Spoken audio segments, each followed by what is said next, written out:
trying to be more disciplined about it. But I do turn to yoga for many reasons to get just my day started and also just to like stretch out because one of my fitness regimens is going to CrossFit.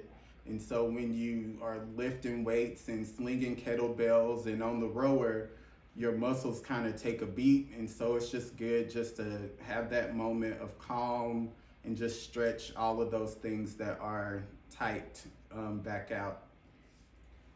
Well, I would say that I've always been a child that had a vast interior life. I've always liked to write, and I'm not much of a visual artist, but when I was young, I would draw and just be creative. And I would also say just experiencing traumatic situations at a young age and not knowing quite how to voice it has always led to like this vast interior life. And so,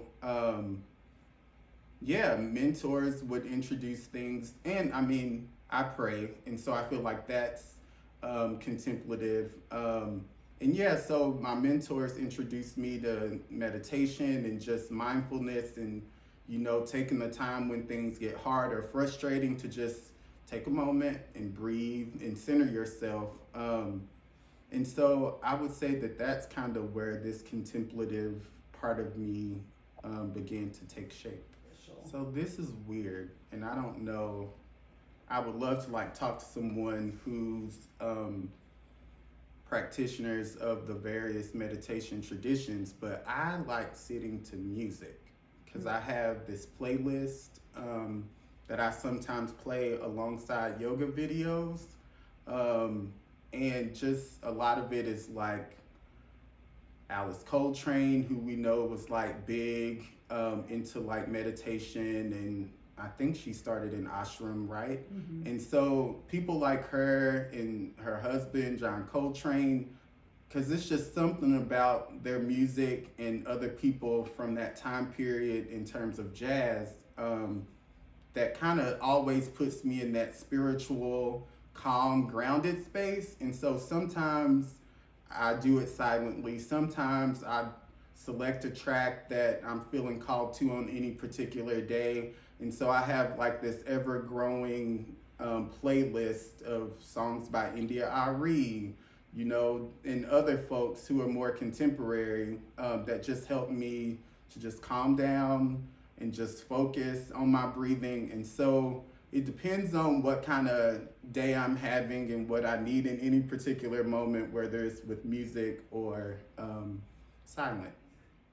When you are naturally a helper, when you want to help and be of service, I think boundaries are important because you have to take care of yourself in the midst of the helping, in the midst of trying to create collective liberation. And I think that's where like your daily practices come in. I'm trying to get back to a daily yoga practice because I can tell when I didn't do it. I can tell when I do it, when I pray, when I'm engaging in my spiritual practice. Like those things also help you be of service in a way where your cup is full. Because I have a mentor who talks about it. Her name is Tafara. And Tafara talks about it as like giving from the saucer instead of like the cup, because the cup, can become empty. And I feel like so many of us, when we feel called to do social justice work, when we are called to be on the front lines of the world's problems, there's a way in which we think we always have to be on. Like I always have to be in the struggle. I always have to be at every march, and I always have to answer every friend's calls. And then it's like by the end of it, you're depleted and you have nothing left to give. And I think that's not what I want for us either. I want for us to be able to have boundaries and say, I want to help you, but I actually can't right now because I'm not in a good place.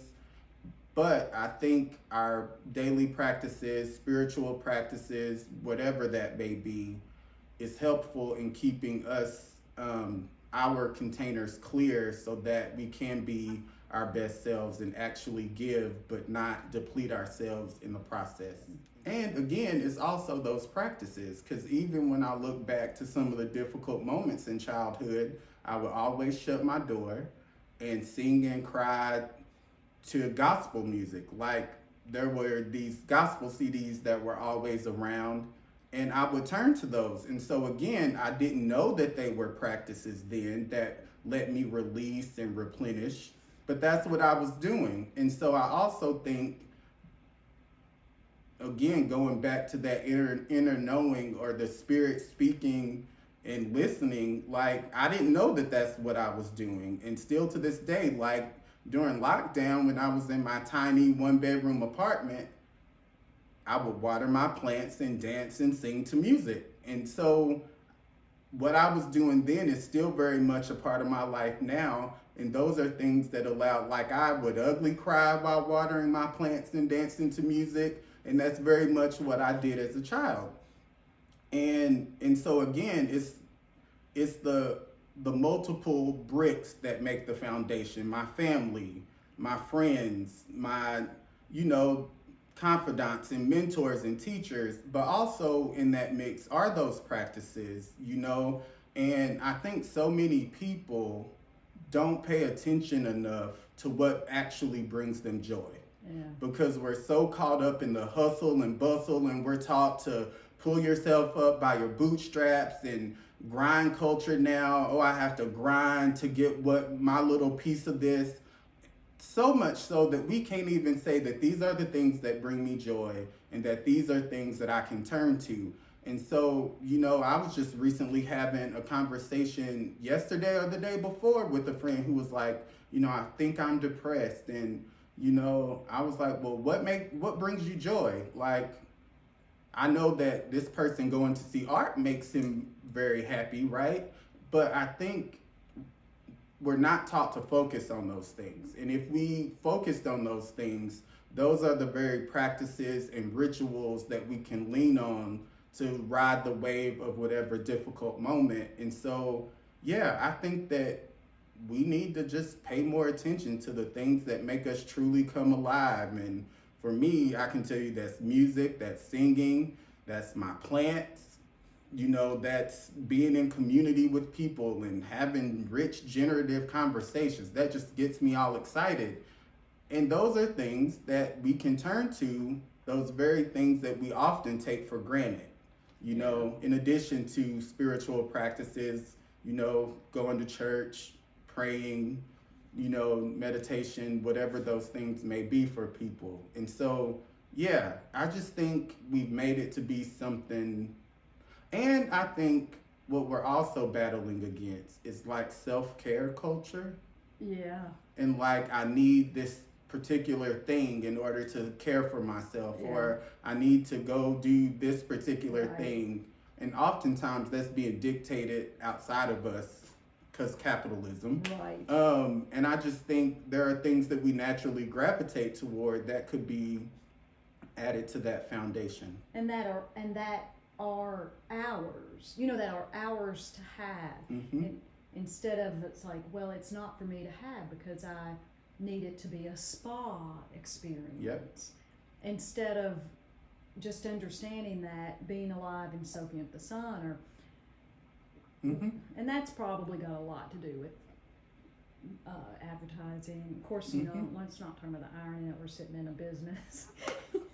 No, but I also think, you know, the intention matters, because y'all have been very intentional, you know, about connecting people to things and resources, and, you know, and so, but I just think in the traditional sense, Yes. it's totally a part of the way people think that you have to do, or there's only certain things that qualify as self-care. Yeah. And we have always had things that we do naturally that kind of corrects and shifts our energy, or, you know, and so I think just tapping into joy more has been a conscious effort.